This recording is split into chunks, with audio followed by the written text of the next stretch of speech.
This chapter shows Elisha's miracles of provision and protection, from a floating axe ahead to armies blinded, proving that God is with his people in both small and great troubles. The first part of the chapter covers the floating axe ahead. The company of prophets grows and needs a bigger meeting place. As they cut trees by the Jordan, one man's borrowed iron axe head falls into the river, okay?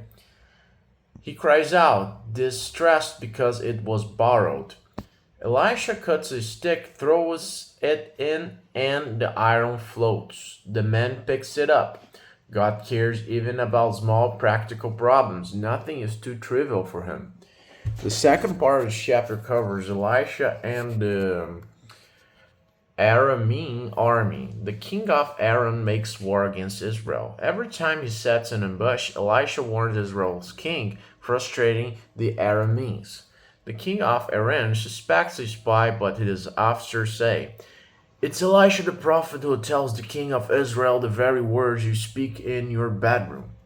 The king sends horses and chariots by night to surround Dothan, where Elisha is staying. Elisha's servant panics. "What shall we do?" Elisha replies, "Don't be afraid. Those who are with us are more than those who are within." He prays, and the servant's eyes are opened. He sees the hills full of horses and chariots of fire around Elisha. Elisha prays again, and God strikes the Aramites with blindness.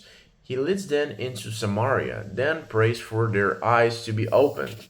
Israel's king asks if he should kill them, but Elisha says no, feed them.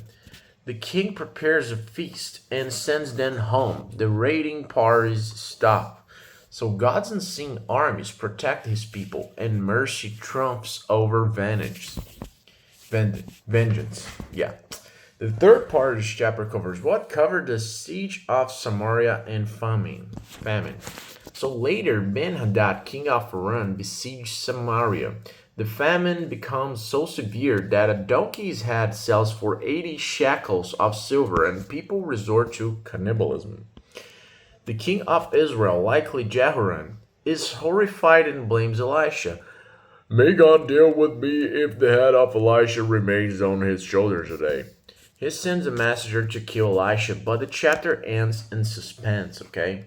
In desperate times, the ungodly blame God's servants instead of repenting of their own sins. What are the key lessons from the Second Kings chapter 6? First lesson is God cares for the small things. The floating axe head shows his concern for everyday needs. Second lesson, God's armies outnumber the enemy. Elisha's servant saw the heavens' power far exceeds human strength. Third lesson, mercy can stop cycles of violence. Feeding enemies turned raiders into retreaters.